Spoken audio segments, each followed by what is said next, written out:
Hi, welcome to Monday Morning Musings, a series of interviews with senior female lawyers. I'm Ingrid Silver, and today I'm joined by Julie Milberg. Julie is corporate counsel at Amazon Studios. Julie, it's great to see you. Thank you so much for doing this today. How are you? I'm good. Thanks so much for having me. Oh, it's great to have you here. So let's kick off for the benefit of those watching by maybe if you could introduce yourself, tell us a bit about your current role, but also how you came to be in it. Sure. So my current role, I'm corporate counsel at Amazon Studios. I was corporate counsel in the US team, overseeing scripted and unscripted production. But they offered me a chance to move to the UK to build up the team here in the EU as we start to make local content. So over here, in addition to overseeing individual shows and movies, I'm also helping the company staff up and hire lawyers in each territory that we're currently producing local content. So that is the UK, Italy, France, Germany, and Spain. Wow. So when did you move to London exactly? In January of 2020. So January 2020, so about 2 months before lockdown. You moved to London and you come into a multi-territory European role. How has that been for you? It's been a little intense. When I first started over here, we didn't have a team in place and we didn't have lawyers in the individual countries. So I was overseeing legal for the content across the EU.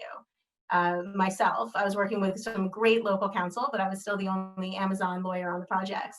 My move happened very suddenly. They asked me to move in October. I think I had the official offer in November. A week later, I was on a plane with my 2 daughters, ages 5 and 7, looking at schools for them. And then a month later, my whole house was packed up and we arrived in London.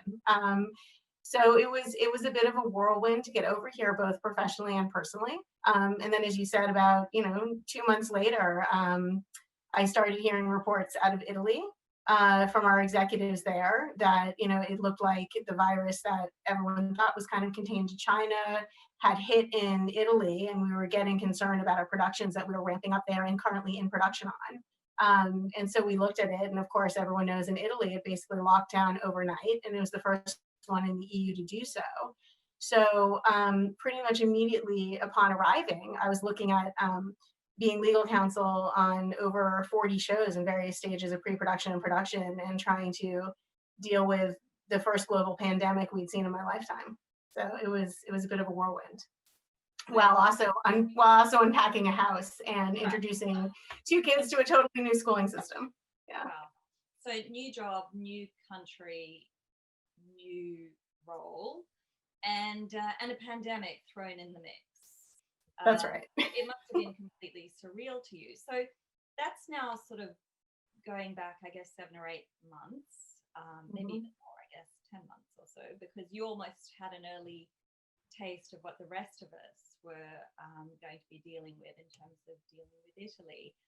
If you look back on 2020 now, because we are nearing the end, we're in Q4, what are some of the perspectives you gained, some of the insights, the learnings? What do you think you'd do differently now? Maybe, why don't we start professionally?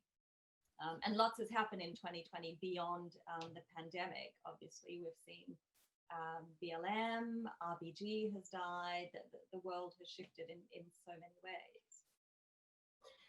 Yeah, that's exactly right. 2020 professionally for me was already sort of keyed up to be a year of great change, because I was already moving into a new role. I was already learning, new laws and new local customs and practice. And I think that, for me, what 2020 did is it sort of accelerated my need to learn those and understand those. Additionally, I think that the melding of professional and personal happened at a greater pace in 2020. And so I think that, if I can kind of combine the two, I know you asked about professional, what the learning was, but I think the key learning for me was everything's going to ebb and flow, and things are going to rise and things are going to fall. and you have to be okay with letting some things go at different times.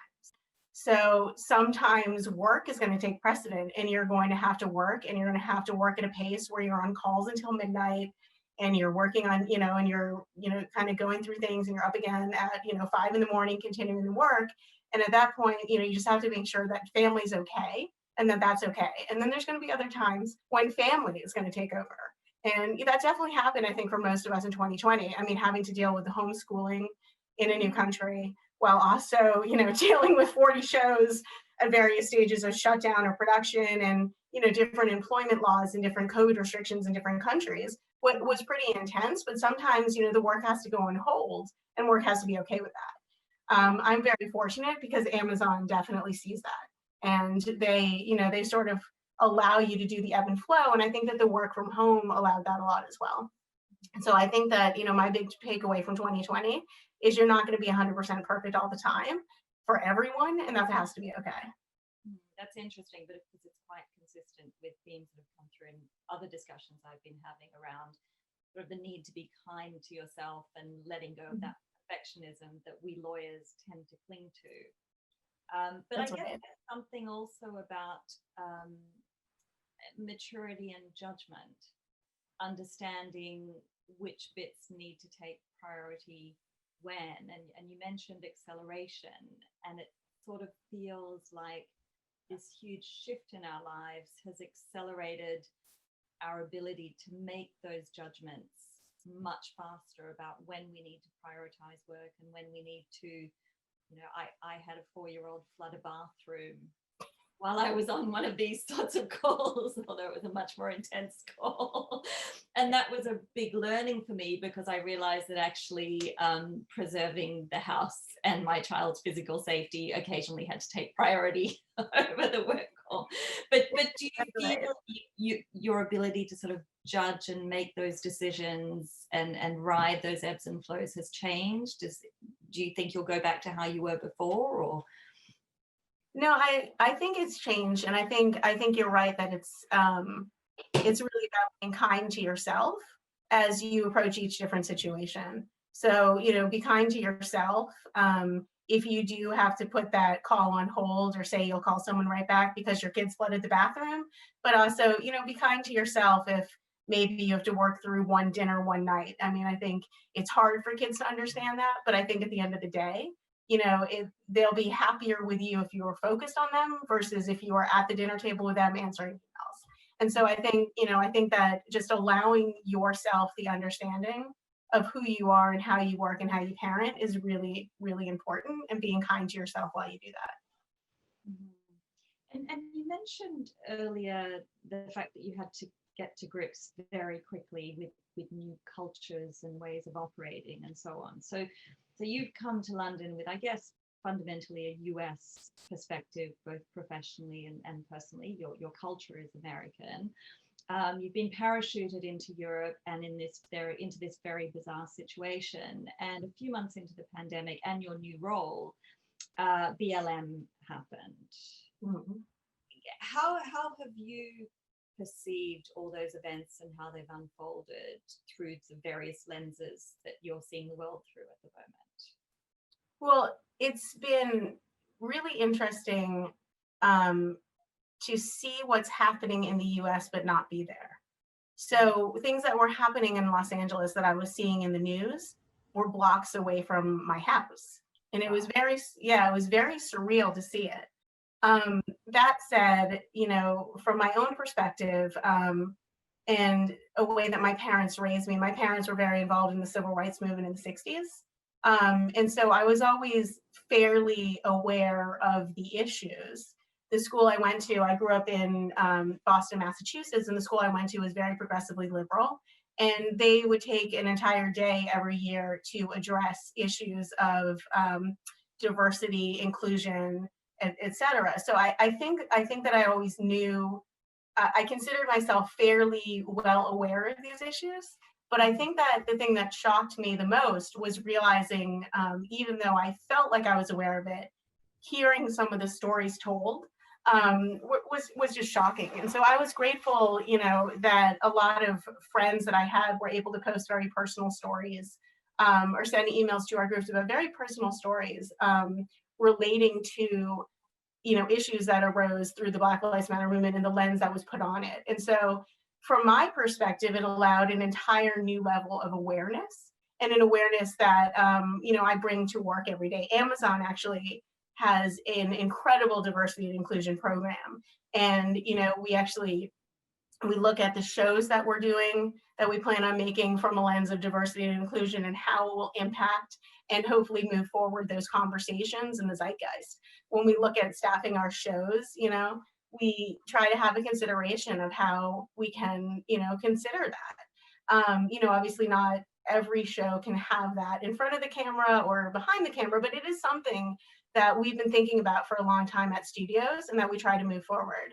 So, I think that that's, and then, as a parent, it's something that I had to become very, very aware of. Unfortunately, the schools that my kids have gone to haven't been incredibly diverse, either in Los Angeles or London. It is something that I made a point to look at when I looked at schools. And unfortunately, I just didn't find schools in the areas that we live in that were particularly diverse. So we, as parents, have always tried to supplement, with books, with our own personal friends, and through conversations with our children about it. So, both, personally, professionally, and as a parent, I think that Black Lives Matter, though it's tragic to me that it took an event like this for it to become part of the cultural conversation that we have. To me, in a way, I'm hopeful. I'm very hopeful for the future, that because we're having these conversations now, we're going to move forward in a really positive way, globally. It's been interesting too to see the UK's reaction to it. We actually took our kids to the protests in front of the American embassy. But it's been interesting to see that, these issues are not just necessarily American issues, but it's really something that stems back to any country that was impacted or affected at all through imperialism. And that it's been really fascinating to see that. Yeah. Well, it's funny because I was going to ask you how you felt about the future, but what I'm hearing come through is actually a lot of optimism and positivity, which is always wonderful to hear. Because you're American, I can't help but ask you how you feel about RBG and her passing, and all the discussions that have flown from there. And I'm not asking you to express political opinions, but just beyond politics, or do feel free to comment on politics if you'd like to. Well, what obviously, or not, I guess I shouldn't say obviously, but RBG was someone who I looked up to and idolized. And seeing her passing is just absolutely, it's devastating. And I know you don't want to go down the political road, but it is, it's a stolen court seat, and it's devastating to watch. It's devastating to see kind of what's happening in the country. And I just, she did so many wonderful things for women.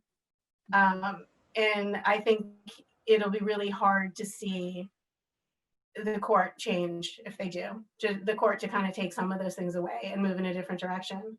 That said, I think she did so much good for the world.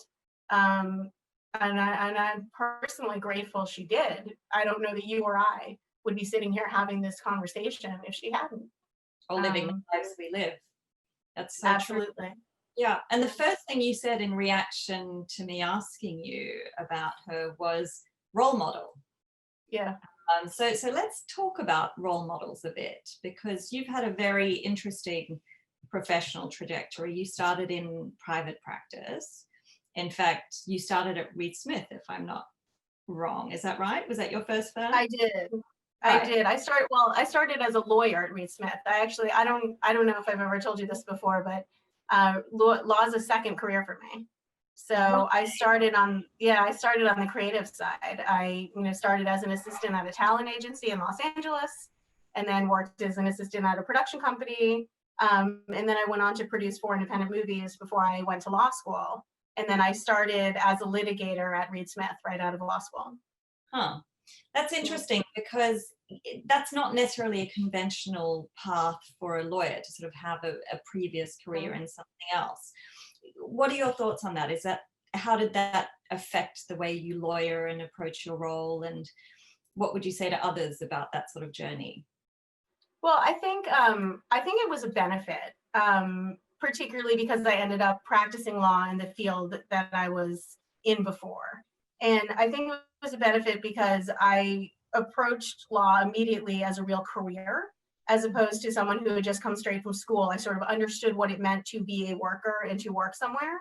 But in addition to that, I understood the business immediately. So I would understand sort of what the client wanted, what the client was really asking, sort of what I like to call the question behind the question when they put things forward and have issues. And I think it helped because I understood the client's perspective. I think I was able to service them better. And I was, you know, and even now when I sit in meetings, I can understand the risk analysis they're looking for. I can understand the answer they're looking for, and I can understand really what their question is when they ask the questions. And so I think that that's a benefit.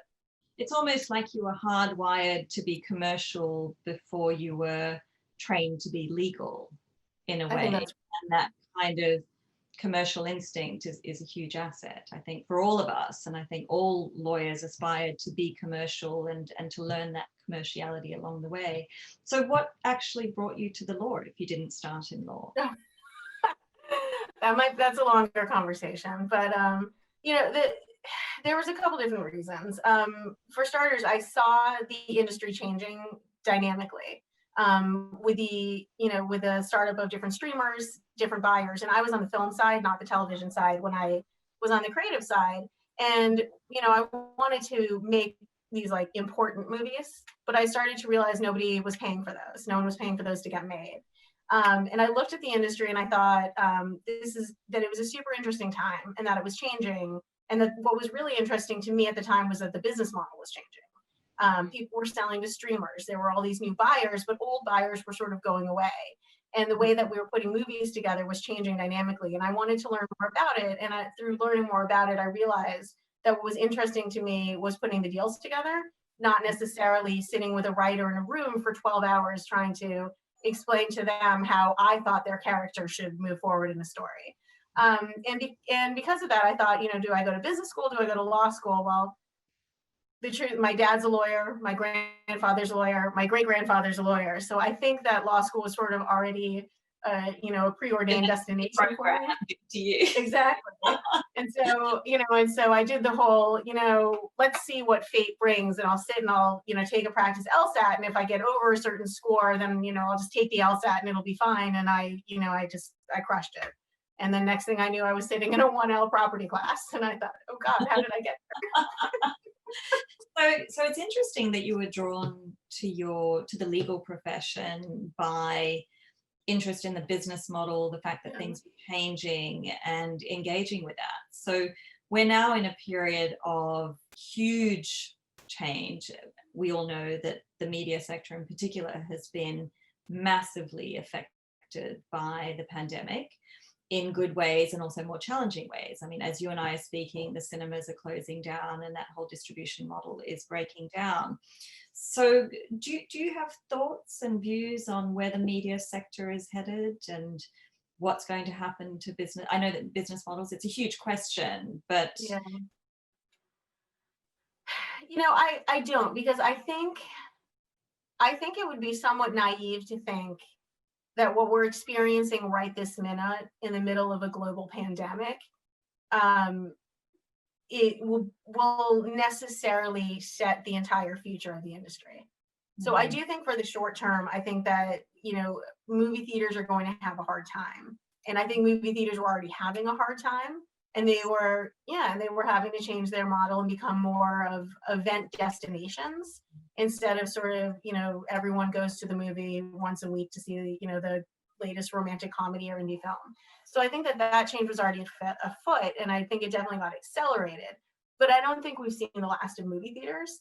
I think that there's something really enjoyable, and I think that people will miss seeing something with other people. And as wonderful as our sound systems can get in our own house, I just don't think seeing a giant tentpole movie like a Star Wars in your home theater is ever going to mirror what it's like to see it in a movie theater.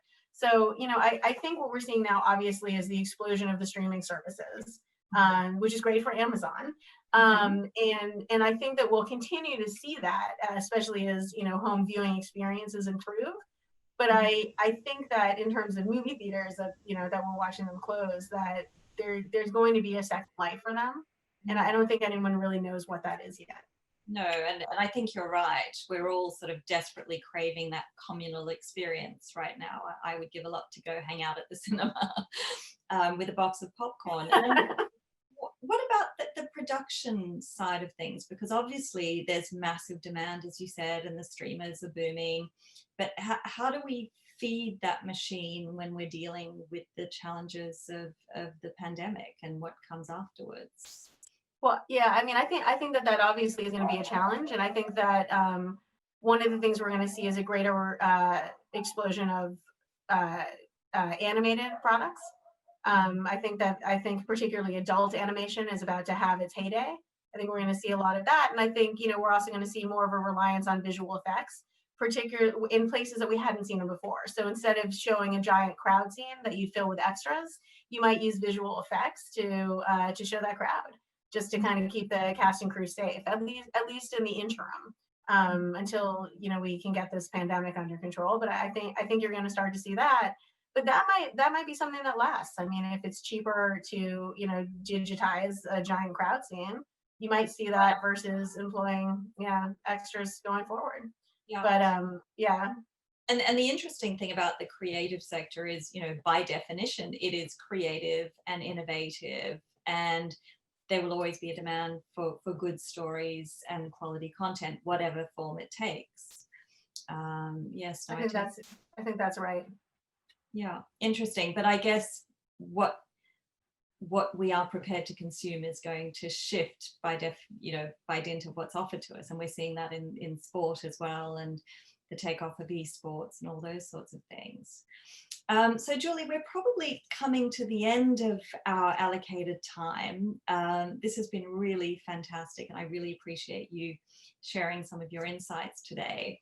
Before we wrap up, I just wanted to ask you two things, I guess.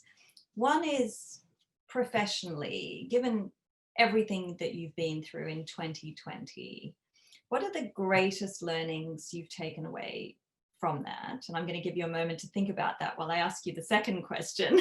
And the second question, which I'd like to end on, I guess, is to people watching this discussion and getting to know you through this and on their own professional journeys, what would be your words of wisdom to them? So if we start with the first one, what are your greatest professional learnings from 2020? That's a hard one. I think maybe you're still figuring it out. You may not want to commit yet. Yeah, I was going to say, I think I'm definitely still figuring things out as I go through 2020. I'm hopeful that we've sort of seen the most of 2020 so far, but it's not over yet. But, you know, I really think it's what we talked about before. I think it's about kindness and compassion. And I think it's not just necessarily kindness and compassion for yourself, but I think it's kindness and compassion for your team. I think this year has really shown us that, you know, that if you can, I mean, at least this is what I've experienced with my team here, is if you can show some kindness and compassion, if you can give someone that extra day off to get things taken care of and do what they need to do, that they're going to, you know, that they're going to come back and they're going to, you know, have new, fresh ideas, and they're going to be able to get things done at a greater pace. So I just think kindness and compassion with yourself, understanding that you're not going to be 100% to everyone all the time, but more than that, kindness and compassion with other people too. And giving people the space and the time they need to balance their personal and their professional. Mm-hmm. And maybe that's your greatest advice as well to anyone on this journey. I think it is. Yeah. Yeah. I think 2020 has been about bringing out the humanity in all of us. And I think that's a better way of saying what I was trying to say. So not at all. Julie, thank you so much for talking to me today. I know everyone's really going to enjoy this discussion when they tune in, and I'll look forward to catching up soon. Take care.